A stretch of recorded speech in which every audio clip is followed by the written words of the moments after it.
Ladies and gentlemen, we at Micawber Radio are pleased to present a Christmas caper, a festive mystery, a Yuletide enigma, often at the same time. We give you The Adventure of Isaac Saddlesore and the Puce, Pustule, or The Trousers and the Turkey. I remember it was on the morning of Christmas Eve 1905 that the curious events surrounding the Puce Pustule came about. It was the third straight day of hard snow, and London was blanketed with the stuff, giving every rooftop and spire the soft, plump look of a well-iced Christmas cake. Cabs and automobiles had churned the pure white sheets into a cack-coloured sludge along the streets, and still the flakes fell as thick and as fast as sewage off a spade. Despite the fierce weather, the city was filled with the cheer of the festive period. Carolers roamed the residential areas like gangs of thugs armed with song sheets. Every shop front bore notices of terrific bargains to be had for Christmas, and every front door was adorned with wreaths and ribbons. All but our own at 32DD Threadneedle Street.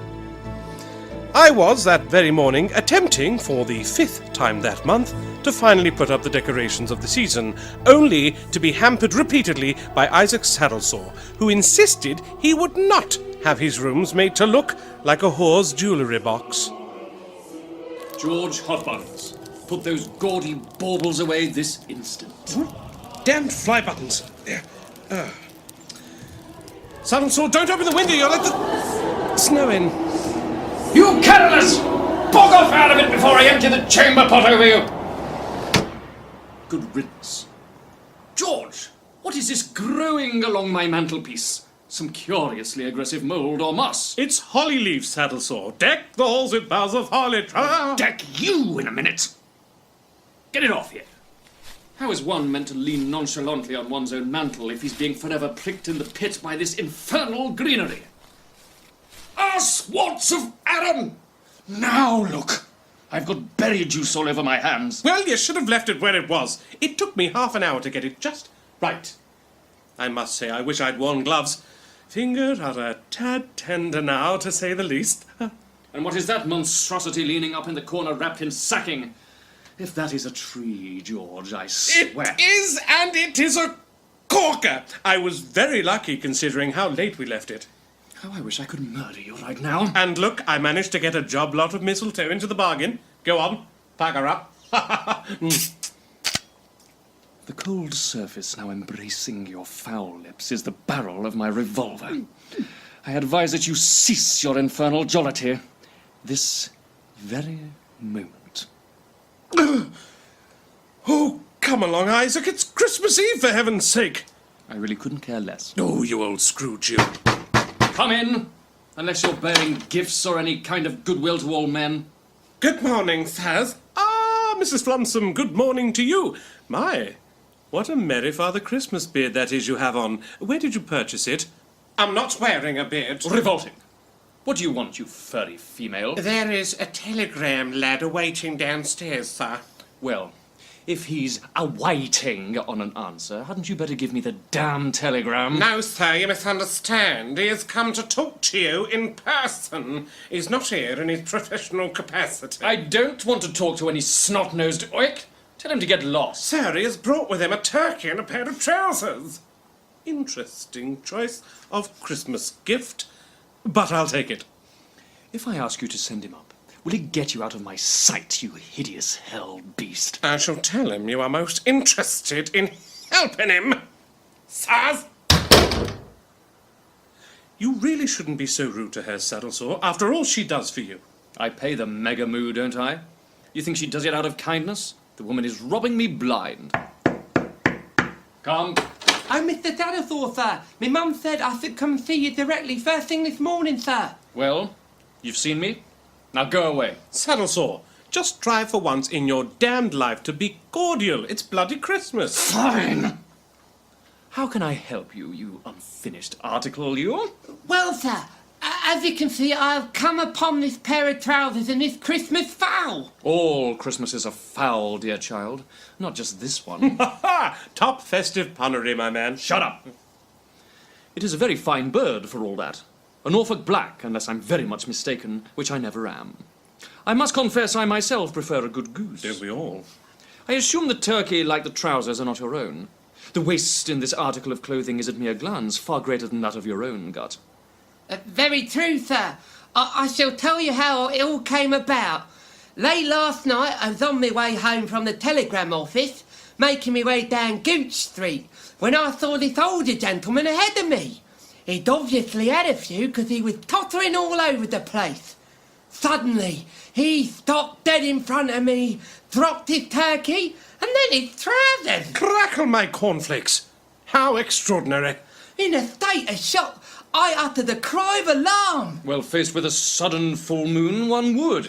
This old fellow hadn't been aware of my presence beforehand, because at the sound of me shout, he leapt a foot in the air and out of his trousers and ran off round the corner, leaving behind his baggy bum covers and his bird, both of which I bring to you now, Mr. Saddlesore. Why did you not simply chase after the old lush and return the abandoned articles yourself? I tried to do that very thing, sir, but in spite of his years and his poor state of sobriety, he had made good speed. And as you may well know, the side streets and alleyways about the area make for a rabbit rolling of a place. There's no way of telling which way the fella had to run. And I suppose you expect me to track down this drunkard for you and reunite him with his hosiery and his Christmas lunch? Mum said you were the man to come to. This is utterly intolerable.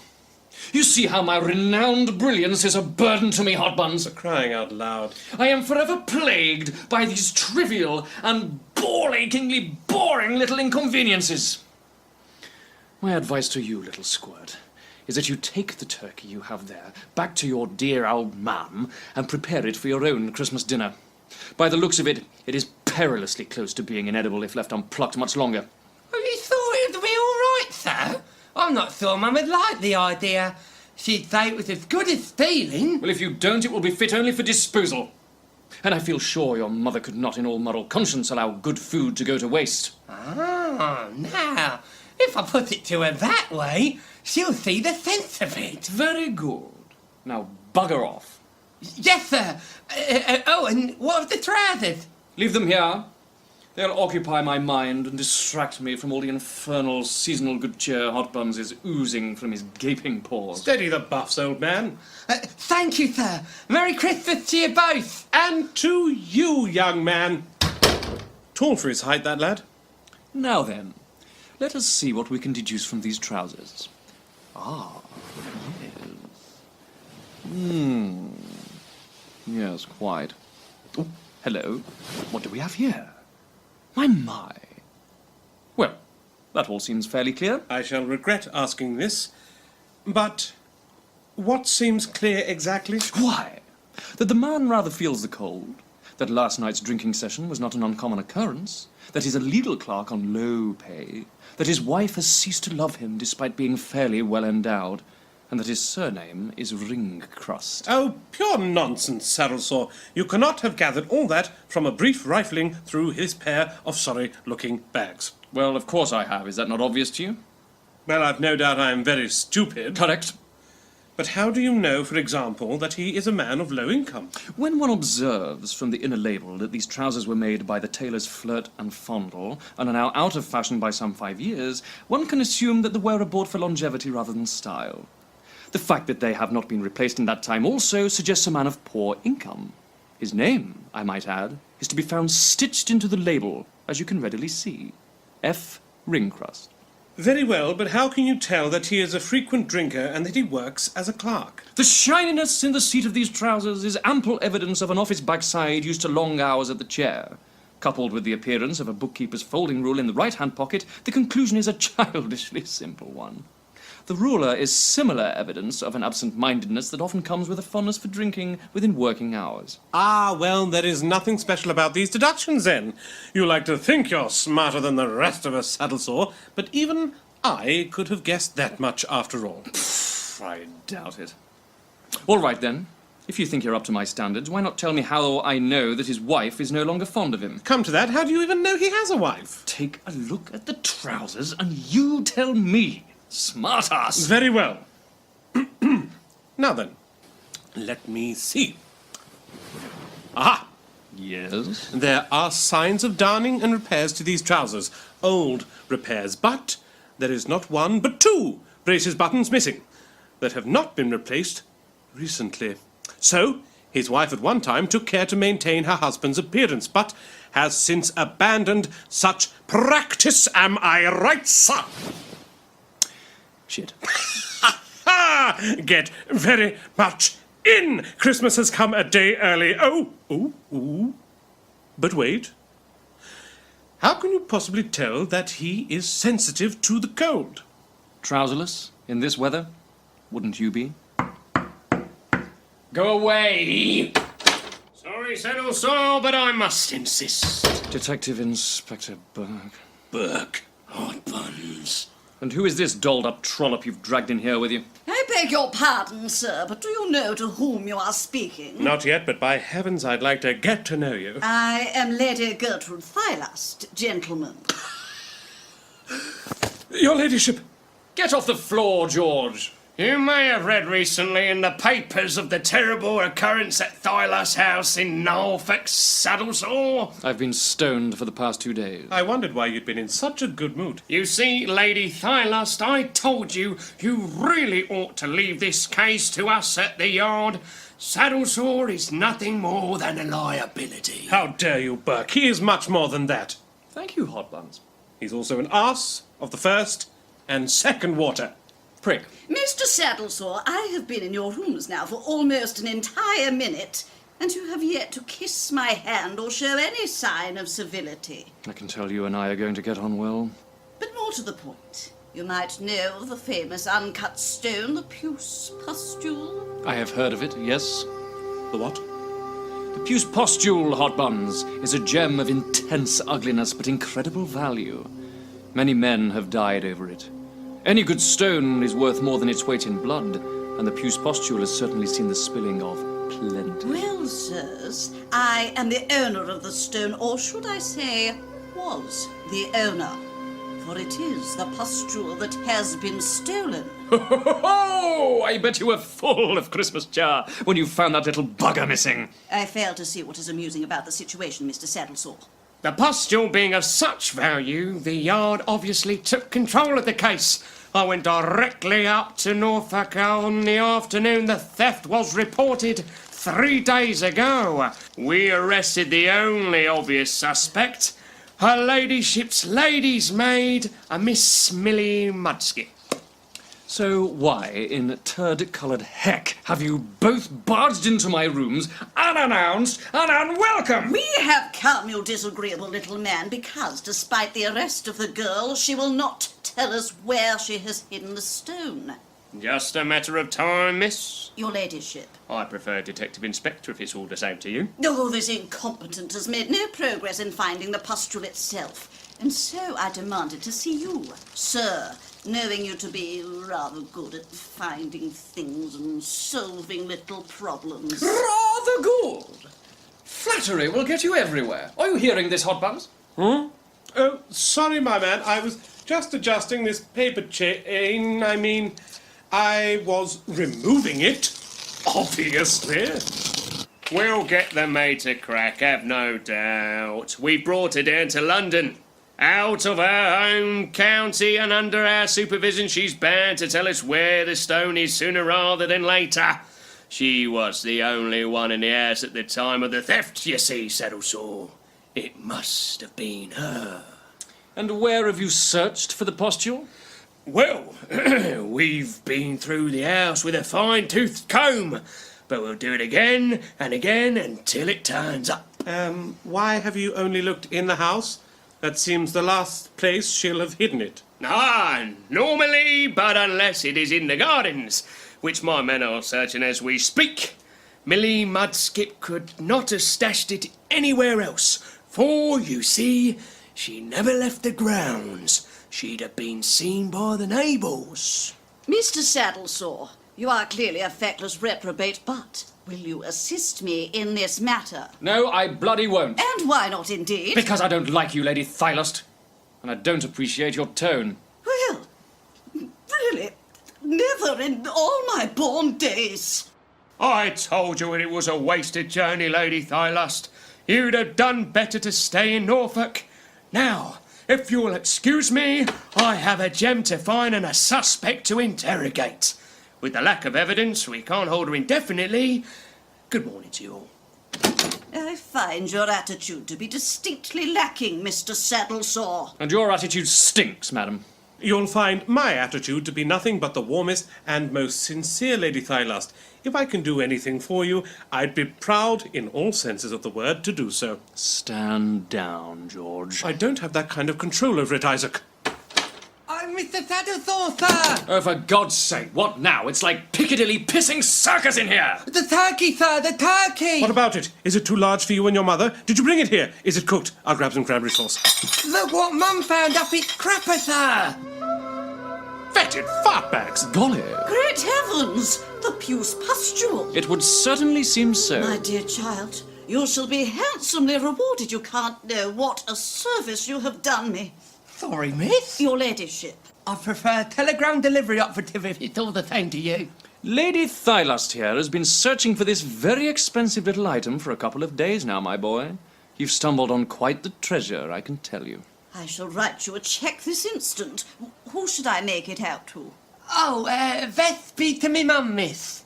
Yes, well, you can fill in the name yourself here. How does this figure suit you? Paint me pink! Look at all those knots, Saddlesore. To think, if you weren't such a snobby swine, they could have been lining our pockets. Cool! Are you for real, lady? I assure you it is little compensation compared to the value of what you have returned to me. Thank you, Mum.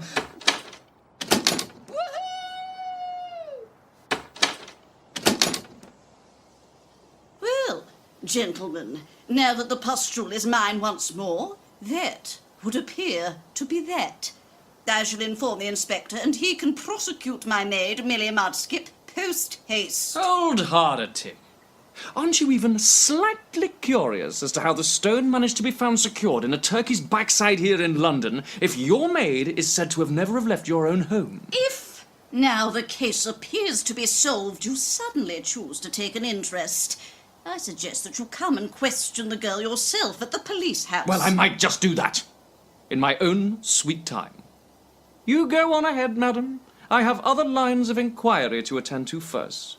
But whilst we have you, may I ask, has there been anyone else in the house besides yourself and your maid in the past couple of weeks? So now we're taking the case? No, Mr. Saddlesore. The butler is always given the Christmas holidays to be at home with his family. He comes from some god-forsaken outcrop. Scotland, I think he called it.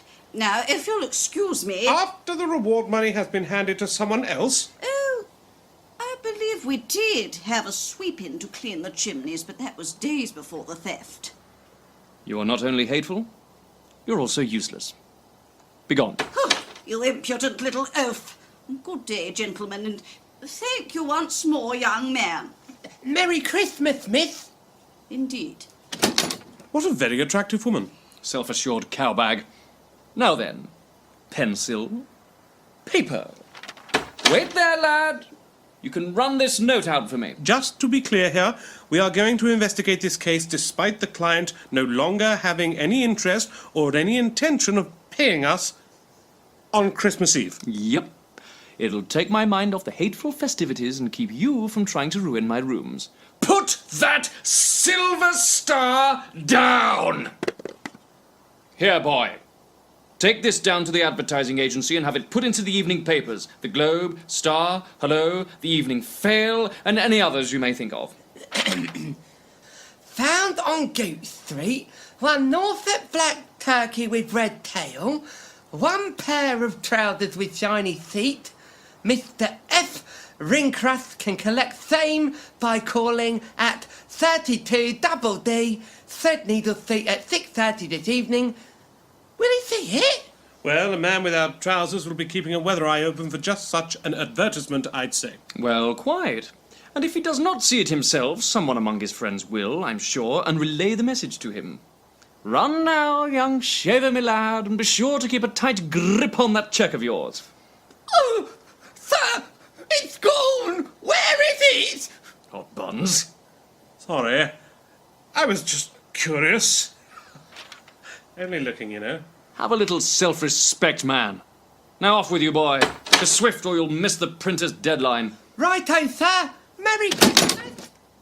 Well then, Hotbuns. We have the afternoon to spend before our trouserless friend hopefully pops by.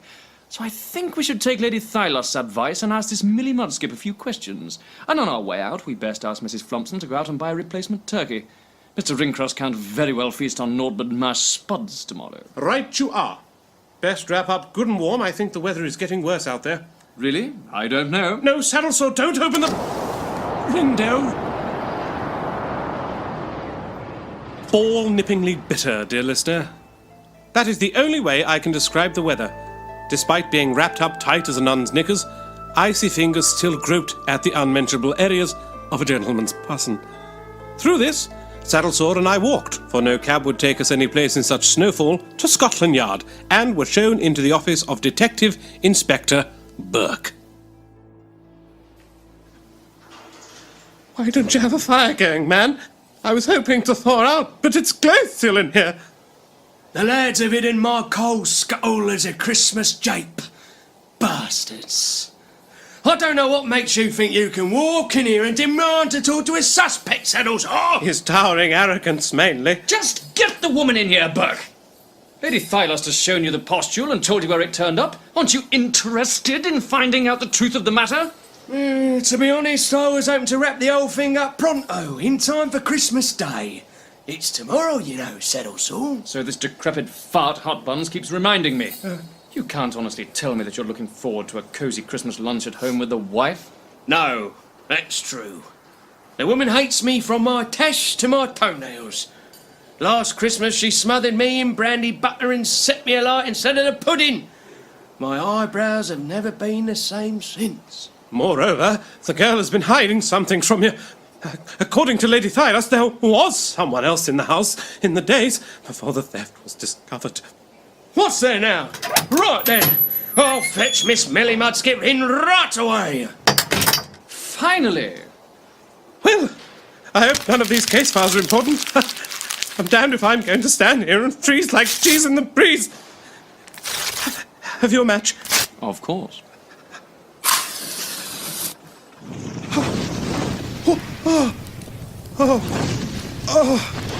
There we go.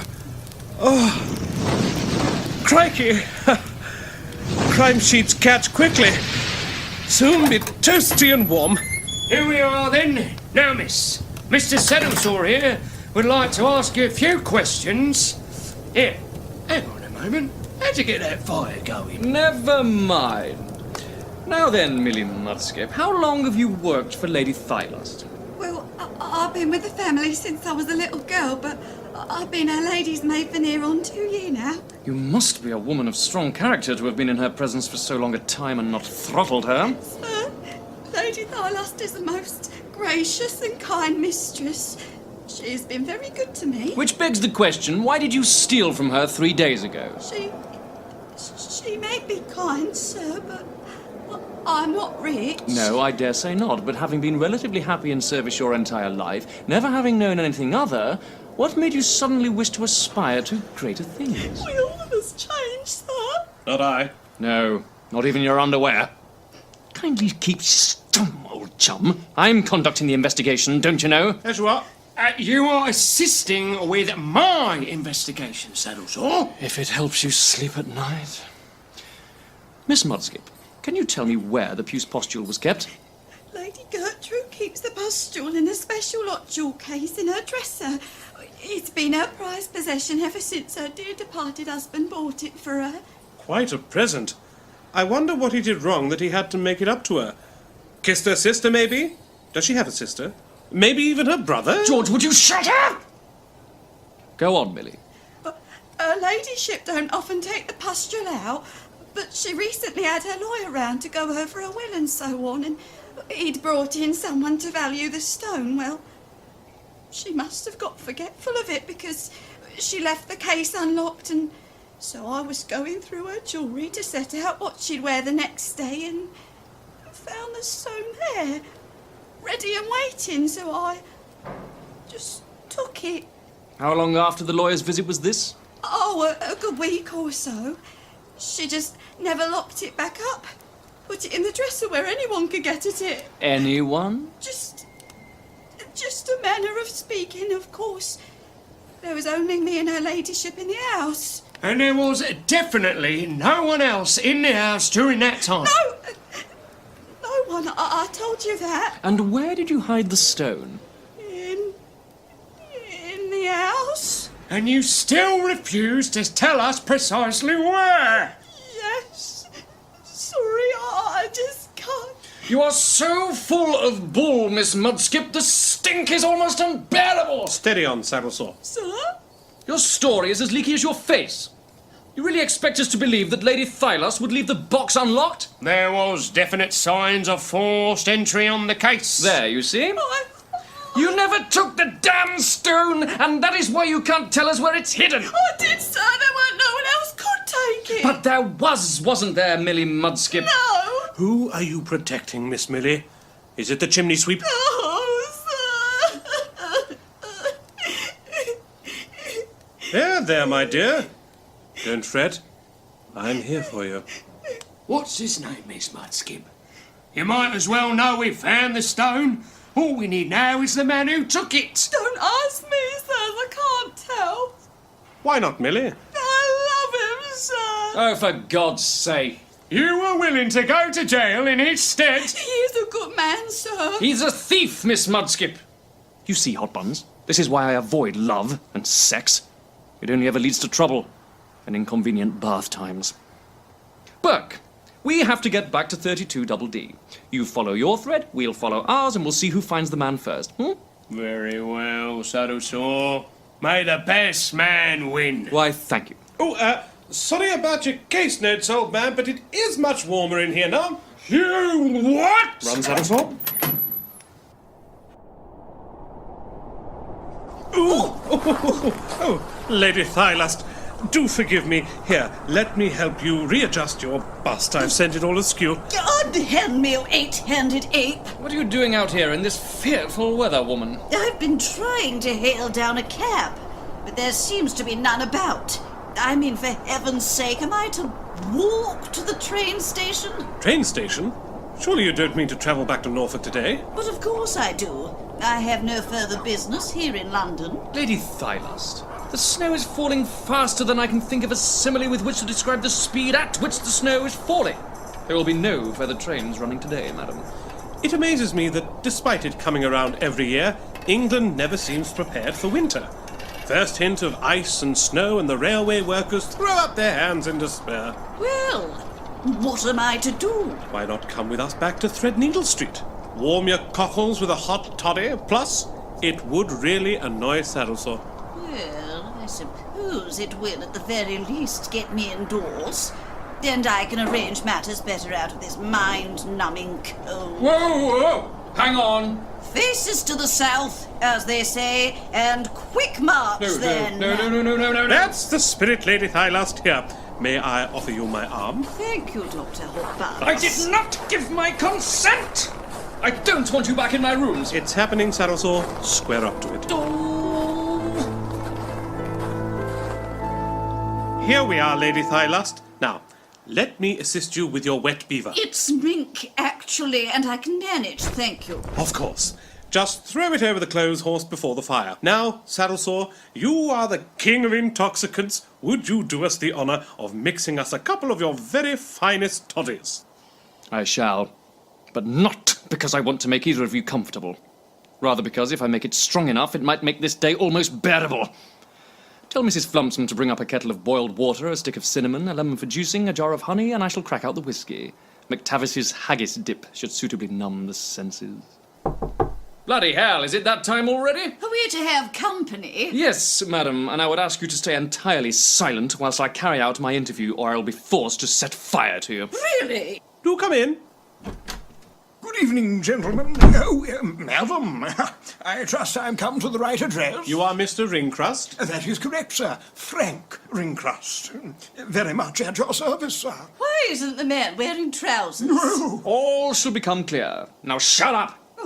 Well, Mr. Ringcrust, I am Mr. Isaac Saddlesore, the detective of some particular fame. Oh, Lord. I'm sure you'll have heard of me. I regret to say, no. I take it, sir, that it was you who found my lost breeches. You're who the what there? Breeches, George, in the Latin. Ah. This unlearned arse is an author, if you can believe it. Dr. George Hotbuns. Pleased to know you, sir. Likewise. And this is Lady Thylust. Ah, good evening, miss. Ladyship. I prefer Mr. Frank Ringcrust, if it's all the same to you. Pay no attention to her. Here, sir, are your trousers. Might I request that before we continue, you put them back on? There are ladies present, and I see from your shrunken appearance that you are in grave need of another layer. Indeed. Thank you. First the left. Oh, then the right. Oh, that's it. And we've docked. There they are. And the buttons. No, that one's meant to go inside. There we are, yes. Thank you. I have been in such fear of reprimand from my dear lady wife since I lost them and the turkey that I have not yet returned home. Thankfully, I have friends of a sympathetic enough nature to have put me up for the night.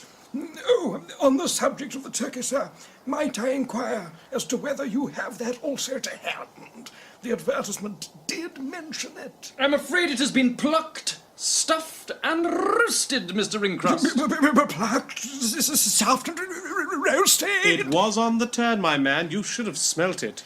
Then I fear you speak to a doomed man, gentlemen, for that was to be our dinner on Christmas Day.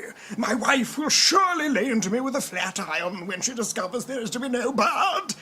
I cannot afford another. Fear not, sir, for we have taken the liberty of replacing your bird just as fine and of the same weight. I trust that will relieve your concern, my dear sir. Oh, yes, yes, sir. Why, thank you. You really are most kind. Might I ask, out of curiosity, for my friend Dr. Hotbuns here is something of a bird fancier, Too true.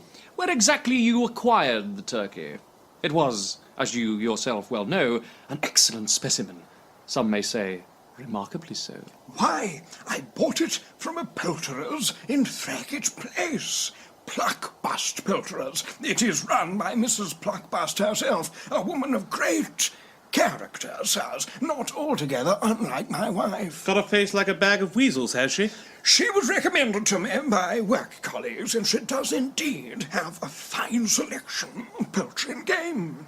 I bought the bird yesterday afternoon, being allowed a half day at the office on account of the season, and then spent the remaining pennies I had in a celebratory beverage at a favourite watering hole of mine, the Dancing Donkey. So you got utterly Oliver Twist, and then? Making my way home through Gooch Street, saving your presence, madam, I was, raptus brevis. What?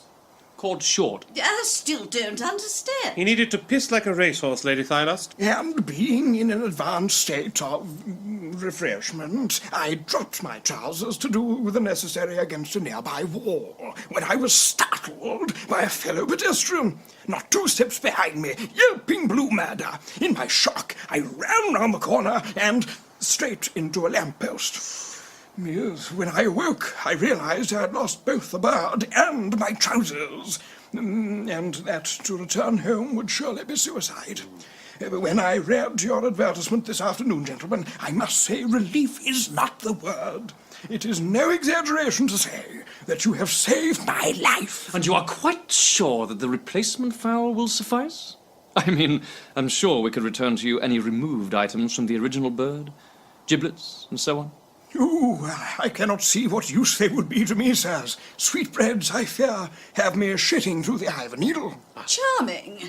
Far from it, your ladyship, I can assure you. I am on the pot for days. Yes, there's no need to keep going, Mr. If Ringcrust. only that were true, sir. Shut up! Forgive me. No, sirs, the new bird will be more than adequate, I'm sure. And thank you again. Then, Mr. Ringcrust, please make your way downstairs and ask my housekeeper to fetch you the replacement turkey, and I will bid you a very good evening. And a Merry Christmas to you all. Just one moment. Tell me, sir, where is it you work? Why, I am a lawyer's clerk, sir, down at the Old Bailey. Well, poke me in the porker. Thank you. Merry Christmas. Yes.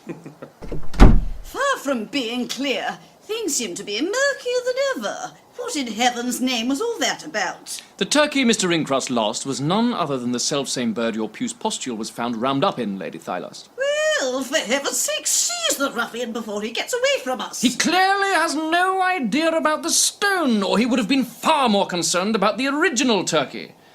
Surely that is obvious. Quite obvious, yes. What exactly?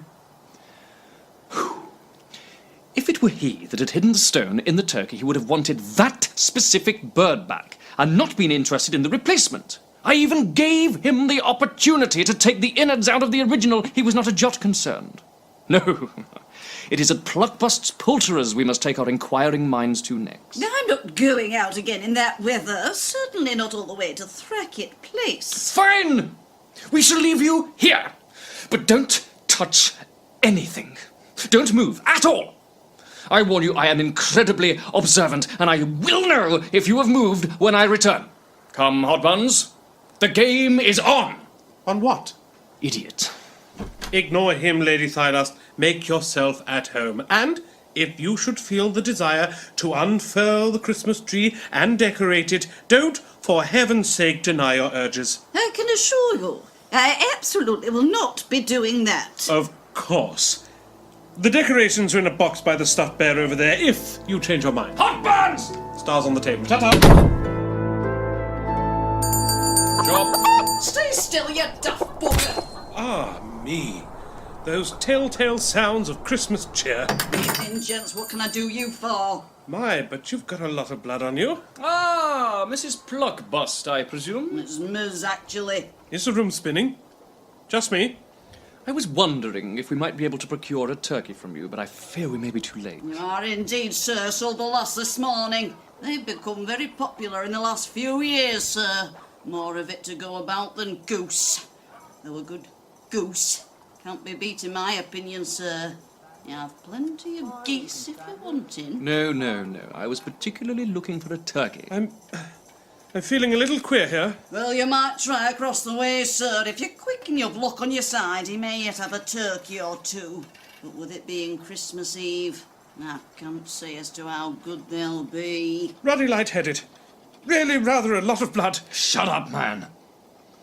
I was especially recommended to you, you see, Mrs. Pluckbust. Was you now, and by whom might I ask? Why, by Mr. Frank Ringcrust. He bought a fine black turkey from you. He did. What of it? May I ask as to where you got it yourself? Look here, Ponce, what do you want to know for, eh? When I sells a bird, I sells him, that should be the end of the matter. What is it to you or anyone else where they comes from? Them's good birds, no rubbish. I assure you, you violent, foul botherer, I do not mean to question the quality of the produce. I merely want to know how you came by them. And I say again, you streak of tripes poss, it ain't no business of yours. Steady on now, chaps. Let's take a little breather, shall we? And maybe a quick taste of these curried pigeon's legs you have here. Settle the stomach. There really is no call to get so heated over it, madam. Oh, you'd be heated if you were round us as I have been, all over a couple of bleeding birds. But it's, where'd you get 'em? Where'd they go to? Who bought 'em? Can I look up this son's ass? Oh, I run a nice business. I don't need turkey perverts knocking about the shop. Excellent. Wait. Who's been here asking about turkeys before us? Some scruffy-looking young man. Looked like he made a living as a chimney sweep. Comes in here as if the world were ending, asking me all sorts. I told him, as I've told you, it's no business of yours. I had him out on the end of my boot, and I'll do you the same courtesy unless you op it. Man alive, talk about customer service. Well, it really is of no matter. It simply means the bet's off. Sorry, George, old man. What bet? What bet? My friend and I fancy we know a thing or two about poultry, and Hotbuns here says that the bird you sold, Mr. Ringcross, was bred in the country, and I say it was bred here in town. Does you now? I put £10 on the matter. Indeed, I'd put the same on again with you. That turkey was bred within the sound of the Bow Bells, or I'm a Dutchman. Well, I hope you like clogs. You're on, sir. Though I'm only taking your money. But maybe it'll teach you not to be so bloody cocksure. That, madam, would be nothing more or less than a Christmas miracle. That turkey was a Norfolk black in the truest sense, sir. Bred in Norfolk itself. I do not believe you. It was too. Prove it. Come now, Saddlesore, don't be a sore loser. Shut up. You take a look in me ledger here, Mr. Too Big For Me Boots. You read out what's writ there. December 23rd. 1 black turkey at 8 shillings 4pence. Sold to Mr. F. Ring Crust of Trouserless fame. I've yet to see anything that proves me wrong. Tell me what page that is. What number? Why? 243. Now, you look in my little book of suppliers. These here are all me country suppliers, see? And next to their names is the page number in my sales ledger to which they relate. Now, sir, you read me that name there, and the page number is geese are to be found sold on. Bertram Matt Hughes, Gusset Farm, Great Plumstead, Norfolk. Shit. Now, do you see? Hand it over, sir. What? My tenner, if you please. Oh, damnation. Yes, well, all right, there. You know about this gentleman here. What? Yes, come along. Do the decent, Saddlesore. Cough up. Don't be ridiculous. Here now, I won't stand by and see a man slighted on a bet. I deal very poorly with Welchers, young fella, me lad. Do you want to find me boot print on the seat of your pants? Come along, you old skinflint. Creak open that wallet of yours and let's see the money. And the moths, eh? Hey? No! I don't want to! Don't make me get out the broom handle, sir. You won't walk straight till New Year. Very well. Here. I say, I don't suppose I could have it in 2 fivers by any chance? Don't push it! Very well. Must pluck bust. Thank you so very much. Good night to you. Never liked losing. Merry Christmas, madam. You pay him for those pigeon legs or what? Oh, quite. Sorry. Little heavy on the coriander, if I might say. Oh, get out!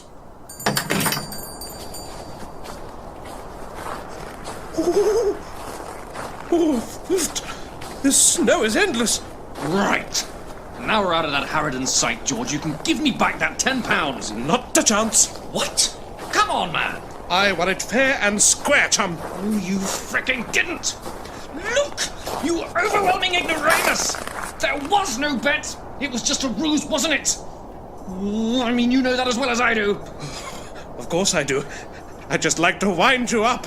Your temple goes a charming shade of purple. Stop being an insufferable bum biscuit and give me that money back. I'm afraid it's all academic, my dear fellow, as I used it to pay for my snack.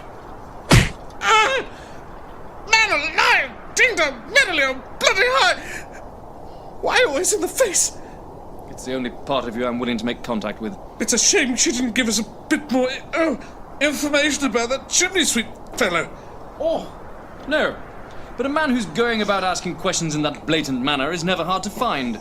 If he got no answer here, where would he return to, would you say, to start the search again? Why? When he last saw the turkey, I suppose. Oh, when he stashed a stone in its rump. The address of which Miss Pluckbus very obligingly provided. You smart swine. Psychotic, but smart. So, we need to get to Gusset Farm as soon as may be. In Norfolk? Don't be absurd, Saddlesore. There's no way we can get there tonight. There's no trains and there's no cabman that would go that distance at this time in this weather. All but one. Who? Oh, no. You don't mean... Oh, but I do. That man is deranged, Saddlesore. And so we made our way to the stables around the corner from Threadneedle Street. We called at home to pick up Lady Thylust on our way, reckoning that if we were to go to Norfolk, she may just as well travel with us as go to the devil. Hadn't even taken the string off the tree packaging. Unbelievable. The stable yard was a filthy place, carpeted with horse muck and blind drunk cabbies. We were pointed in the direction of one stable in particular, the gate of which bore the name Stamper. It was in here, sleeping on the thigh of the horse in question, that we found the man we sought.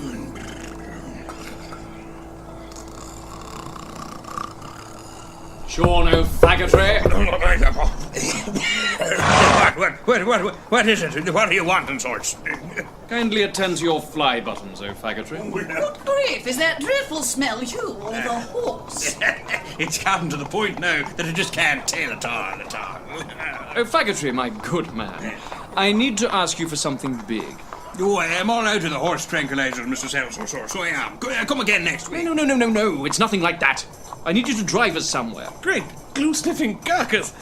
What is in this jar? Mrs. Reckles equestrian lubricant? I think I'm going to be ill. Not in here, please. I've just put fresh straw down, miss. Ladyship. I prefer mad Irish coachman if it's all the same to you. Listen to me, man. I need you to take us to Norfolk tonight.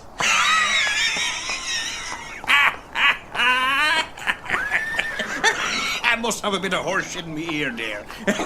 For a moment I thought you said you was wanting me to drive you to Norfolk tonight. Yes, I'm not dicking about. It's very important. An innocent woman is being held by the police and we need to catch the true villain. Will you help us? Plus, I'd like to get home in time for Christmas, sir. Norfolk, is it? At night now. In a blizzard, so it is. Yes. And on Christmas Eve at all. Well, I don't know, as you might say. I'll pay you £100. Stamp her up on your hooves, me beauty. We've a hell of a long way to go tonight. Fate and begone. What part of Ireland are you from, exactly? County Durham, lady. Up you go, Lady Thylust. Thank you. What does one use equestrian lubricant for? A line of questioning that can only lead to deep, penetrating unpleasantness, Lady Thylust. Hotbuns, stop arsing about and get in here. Well, give us a hand then. Both of you might have to take a hand.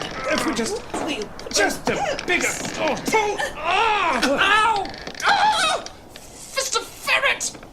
Ooh, I think I've pulled my shoulder out of joint. Oh, don't be so overdramatic. Why don't you try not being so overweight? I am not overweight. Could the doctor sit in the middle, please? His mass is thrown to suspension of some orphan, so it is. Conspirator? Face up to it, man.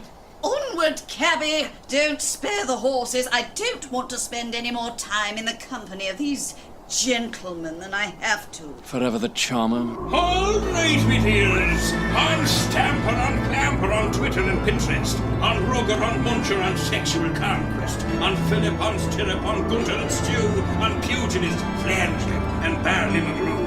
Get on with yous, get on with you! And so, through the sleet and snow, through the pitch black of night, and through the stink haze coming off the horses, we made our way to Norfolk. That's the way, me beauties. The faggotry drove those poor horses like a demon, cracking his whip over their backs like thunderclaps. He paid no heed to the highway code, throwing caution and my lunch to the four winds. We, inside, were flung about the cab like loose kittens in a sack. Cupped my balls! I think I left my kidneys back on that humpback bridge. That wasn't a humpback bridge, it was a badger. Fry my fudge bucket! How far is it to Norfolk? 115 English miles. Saddlesore? Yes, Hotbuns? If I should die, tell Mother I hated her. Fuck up, man! My stomach is quite literally in my mouth. What the hell is this man playing at? No, Mr. Saddlesore, don't open the window. Bloody hell, now we're all covered in snow. Holy Christ and his second nephew! Oh, faggotry! Where's the pissing road? Just a little shortcut, sir. We'll be there in no time at all. Oh, mind that tree! That was a close one, I know, Miss. Serious man, I want to get home, but I want to get there alive. Finally, and by the grace of God alone, we arrived at Gusset Farm, where we all disembarked, and I threw up violently.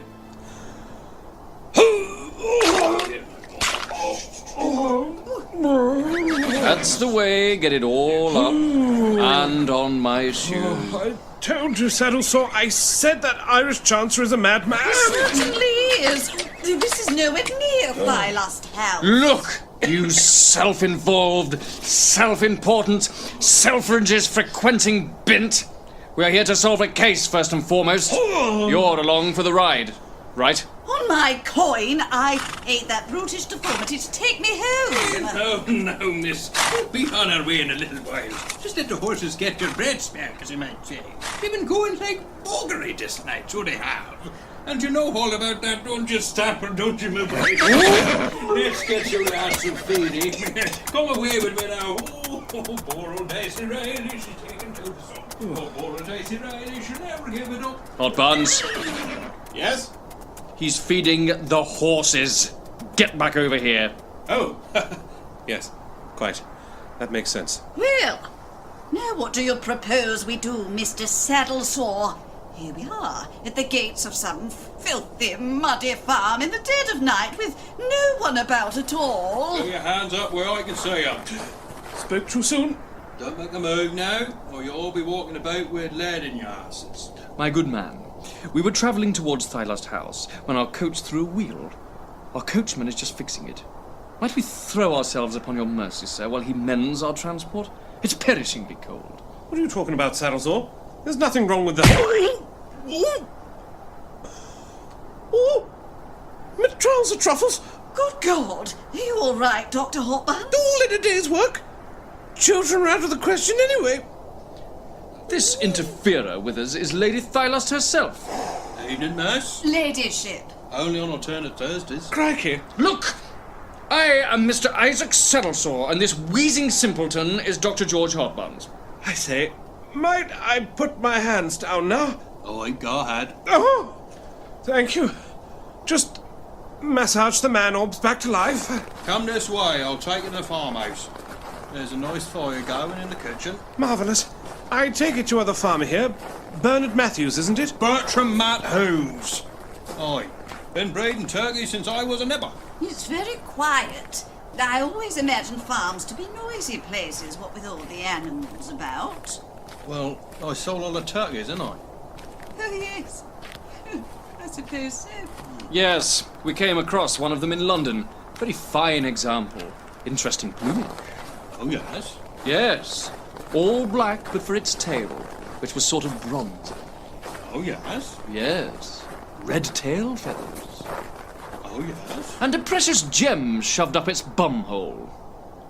Oh, Do you know anything about that at all? can't say that I do, ma'am. Mind, you might want to talk to the lad come by earlier asking the same question. Well, I'm dashed. Gracious. Ha! I knew he'd come back. Yes, sir, we would very much like to speak with him. Do you know where we might find him? One of my boys says he saw same fella mucking about with turkeys a few days previous. Now, I don't know with my birds being manhandled by them as not trained, so me and the boys locked him up in one of the turkey sheds when he came back. Ha! Serves the rogue right. He's in here. How you come back? These fine folk want to work with you. Now then, my man. I understand you've been looking for a Norfolk black with a red tail. What if I am? You might be interested to know I know precisely where it ended up. Sir, you're the very man I've been searching for. A phrase I never expected to be directed at Saddlesore. Please, sir, tell me, what became of it? It was eaten. Eason? Yes, indeed. But there was something rather extraordinary about this particular bird, as well as its striking tail. What was that, sir? It had been stuffed before it was even butchered. Pre-stuffed turkeys? Now, that ain't a bad idea. Stuffed with what, sir? For God's sake, tell me what it was stuffed with. This, the Puce Pustule. Ah! Oh! Sirs, madam. The game is up, little man. Mr. Matthews, we'll take things from here if you don't mind. Just as you say, sir. The Puce Pustule. Well, I never. Up one of my turkeys. The missus will never credit it. Good night, sirs. Ladyship. And you, I don't want to see you creeping round my sheds again, but... And remember, Bertram Matthews turkeys always guaranteed to be a beautiful bird. Right all. Merry Christmas. Oh, dear heavenly angels. What is it, Lady Thylast? I've just realized what I'm standing in. Ooh. We boarded the death cab once more, accompanied by the sorry-looking chimney sweep, and made for Thylast House. The sweep sat in shameful silence for the entire journey, and Lady Thylast continually complained of the smell that she herself had tracked into the confined coach. Once we arrived, we made ourselves comfortable in Lady Thyla's drawing room, though it was too dark to do any decent drawing in there. I myself made up a fire. And what is that burning there, Hotbuns? One of the chairs. Good grief. Could we get on, please? I want to know who this reprobate is and why he stole from me. And you are damn well paying for that chair, Dr. Hotbuns. I have some change left from the pigeon I purchased earlier. That chair was once sat on by Anne Boleyn. It was worth thousands of pounds. What's a chair? A piece of wood? Why do you place such extraordinary value on the value of things? Money, money, money. That's all that's important to your type. Do you mind? I'm not the money grabber in this room. He stole from me. And you punched me in the face over at dinner. What do you mean by my type, anyway? You come from aristocracy too, Mr. Saddlesore. Whatever you do to distance yourself from that fact. Yeah, wasting what's left of your allowance on drugs and alcohol. Why don't you take some responsibility and pay for this woman's pricey chair you so callously burned? Back off! This is not about me! I think it might be propitious to know your name, young man. Then maybe we can focus on the matter in hand and cease throwing considerable shade over my sorry person. Teddy. Teddy Shunt. Tell me, Teddy, from the beginning, the whats, the whys, the hows, and the have-you-evers. Ooh, goody, a Christmas story. Ooh, it's almost midnight, you know. Well, I don't know where to begin. Don't try to wriggle out of it, you filthy, thieving, poor person. I mean, I take it this clock is right. Would you shut up? The pair of you are maddening. Oh, let the man speak. Me and Millie. Millie and I swear to all the minions in hell, if you utter one further word of interruption, I will unleash a fury upon you that you would hitherto have thought impossible. Both of you just calm down and let Mr. Shunt here tell his tale. Mince pie, anyone? I think they got a wee bit mushy in my pocket, but, well, it's all getting chewed up anyway. I met Millie a year ago, when I first got called here to sweep the chimneys. She was the prettiest girl I'd ever seen, and so sweet and kind. Anyway, I fell in love with her, and we started walking out with one another. I was never informed of this. Right! That's it! Settle down, old friend.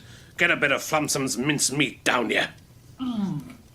Anyway, the long and short of all of it is, I wanted to ask her to marry me. Oh. Impudence. Disgusting. But, as you might imagine, I'm by no means a rich man. I didn't want to ask her with nothing to offer her. A chimney sweep's life is hard, and to be the wife of one is harder. She'd been used to living in a big posh house like this. I'd never be able to give her anything close. So you wanted to steal the Puce Pustule in order to afford a better life together with your sweetheart? You have it, sir. Yes. I knew that the Pustule was worth a king's ransom, and I could either sell it on, or even return it to you, your ladyship, for a reward. Huh! I'd have had you arrested first. The other day, when I was here in the house on a job, I took my chance. We were generally left alone in a room when we worked because of the dust and dirt. And when I was working on Lady Thyla's bedroom chimney, I took my chance. You opened the dresser and broke into the jewel case. I did, sir. And I'm sorry for it, ladyship. I pocketed it and left the house. But I was never cut out for crime, sir. As soon as I set foot outside the house, I felt every eye that fell on me suspected me to be the thief I was. I felt like every man with a paper was a policeman in disguise. I thought every woman washing their windows could see into my soul. To speak plain, I was shitting myself. I started to run, and then in a fit of panic, I decided I must stash the gem somewhere off of my person, and I could return it to her later when I had a proper plan. I was going past Gusset Farm at the time. I was leant up on the gate to catch my breath when I heard a dog barking. In my imagination, it were a police dog chasing me down, a crowd of bobbies running to arrest me. I jumped the fence, I found myself in a throng of roaming turkeys. I seen one with a startling red tail. I grabbed at its neck and I deposited the gem where the sun don't shine. And I ran home. So you went to the trouble of stealing one of the most valuable bits of compressed carbon in the world for the love of a woman. But you were happy to see her be arrested for the self-same crime in your place. No, sir. As soon as I heard that Millie had been taken, I wanted to jack it all in, return the stone and turn myself in. I would never have wanted Millie to get into any trouble. Well, you bished that one, son. Yes, totally arsed that from balls to breakfast. We saw her at Scotland Yard, in London, in tears. Oh, God. There. We managed to convince the police that she was innocent. I wanted to come forward, but without the Pustule, who was to take me seriously? And I didn't know where he had gone. I went straight to Gusset Farm, but not a turkey was there to be seen. One of the finemans told me they could be sold to London markets, so I made my way there and I asked at every seller's I could find. Including Ms. Pluckbusts? Yes, sir. And I got a boot up the jacksie for me trouble. She's got a kick on her like a donkey. I went damn near chewing on her hobnails. That is small reparation, young man, for the crime you committed. Don't you think I know that, ladyship? I wish I could turn back time and never have done it. To think of the pain I've caused Millie, my dear sweet Millie. What about the pain you've caused me? Lady Thylust, I realise that for a woman like you to imagine a world of feelings entirely unconnected to material wealth is difficult, if not impossible. But try, if you can, for one moment to empathise with those of a less mercantile mindset. The only upset you have gone through is the brief loss of a meaningless, intangible amount of money, whereas Millie Mudskip has been emotionally put through the ringer. Quite so. She has been questioned and bullied by the police. At your behest, Lady Thylust. She has been ripped away from the only home she has ever known, and she believes that the man she loves to be a bad 'un, and possibly a cad. The greatest pain you will have caused, Mr. Shunt, is to have placed the seed of doubt in her mind over whether you love her at all. Oh, God, no. If I could only tell her it was all for her, all for her. Yes, I see. Forgive me. I admit that I have appeared a little selfish. A touch cold, yes. Oh, sir, can you promise me all charges will be dropped against Millie now I've confessed? As Hotbuns said, the case against her disintegrated as soon as the Pustule was found. Millie Mudskip is perfectly safe. It only remains to decide what is to be done with you, Teddy Shunt. Well, apprehend him until the police can come and arrest him, surely. But what harm has been done in the eyes of the law? You have your Puce Pustule, do you not? Yes, but I didn't. For a whole 3 days. Big frigging whoop. Mr. Shunt here is not a criminal. He himself said it. He's far too much a pussy to be a real villain. I mean, he pisses his pants at the very thought of wrongdoing. So he wouldn't be caging any hardened and dangerous ruffian. Millie Mudskip is even now waiting for transport home, free as a bird and without a mark against her. So I repeat, what harm has been done? He bloody stole from me, Mr. Saddlesore. Yes, Saddlesore, he did do it. Even if all's well now, he still burglarised Lady Thylust, old man. I'm ready and willing to take my punishment, Mr. Saddlesore. I don't want no charity. I know that, Teddy Shunt, and it's commendable in you. You won't get more than 2 years. Less with good behaviour. This crime was born of love, was it not, Mr. Shunt? Yes, sir. I love Millie Mudskip up to the moon and back, sir. Then I think we should judge the case also with a little love. Mr. Shunt, you're free to go. I wish you a long and happy life with Miss Millie Mudskip, should she wish to leave Lady Thylust's employ. This is absurd. I shall press charges. Have a little compassion, you trout-faced harpy. I am Isaac Bleeding Saddlesore, and what I say goes, do you hear me? I won't take shit from anyone. You are the most irritating, impudent, aggravating, and downright sexy human being I've ever met.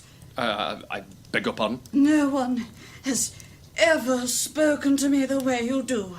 You are rude, you are puerile, and you are arrogant. But you're the bum that won't quit, Saddlesore. What?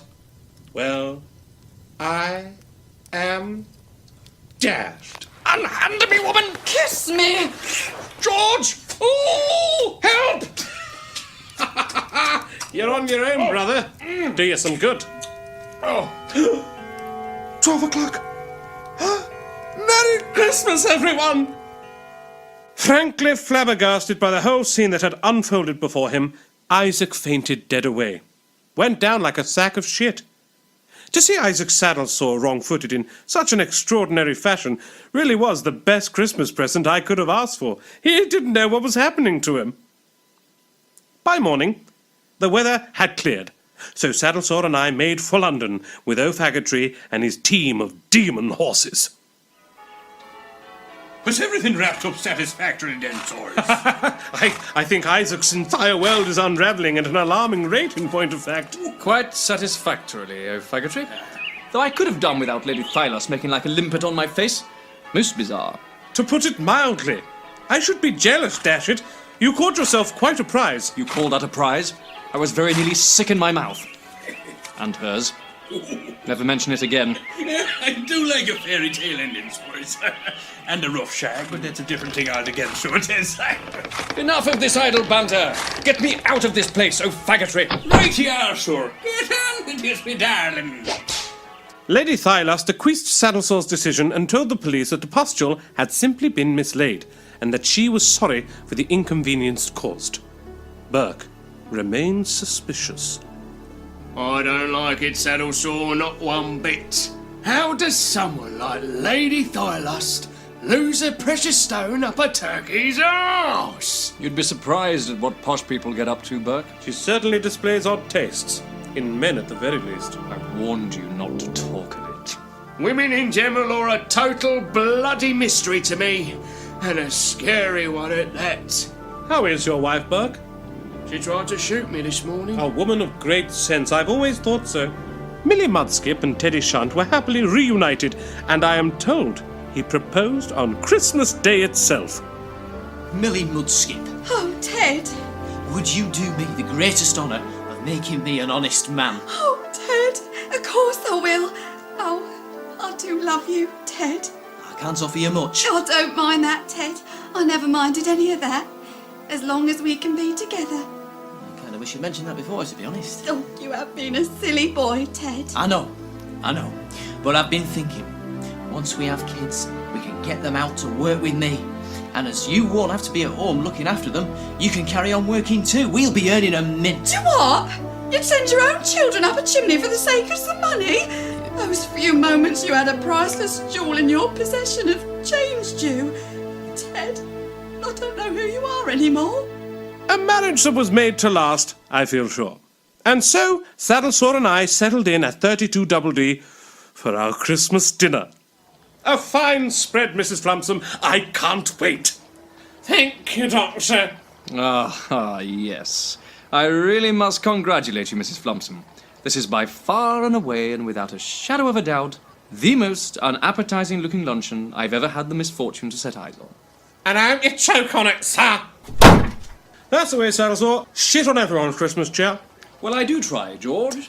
But your own indomitably cheerful spirit seems pretty unchangeable. Very true. Ooh, pigs in blankets. Oh. You've such a thick head, it's like trying to get through a brick wall. That's right. Shall we tuck in? I don't know why you ask, when you're already halfway through your main course. And jolly good it is, too. Hotbuns. You'd eat a dead dog if you had mustard to hand. Depends what breed. I suppose I will raise a glass of mulled wine with you, at least. Another case solved. Cheers. There's, just one thing I don't understand, Saddlesore. Don't shortchange yourself, George. You understand nearly nothing. Why did you let the fellow go? It seemed uncharacteristically kind of you. Well, as you are so infuriatingly fond of reminding me, it is Christmas. A time of peace and goodwill to all men. Goodwill be bollocked. The man was a thief, and you hate Christmas. This is very true, but not as much as I hate Lady Thylas. If I'm honest, I thought it would annoy her. If I'd known it would turn her into a raving nymphoid, I'd have had the villain arrested without a thought. That's the prick I know and love. Merry Christmas. Shove it, Hotbuns. Just as you say. I say, Isaac, look what Mrs. Flumpsom's hung from the candelabra above us. Oh, good God. Kiss me, you attractive reprobate. Mrs. Flumpson! Drugs! Come here.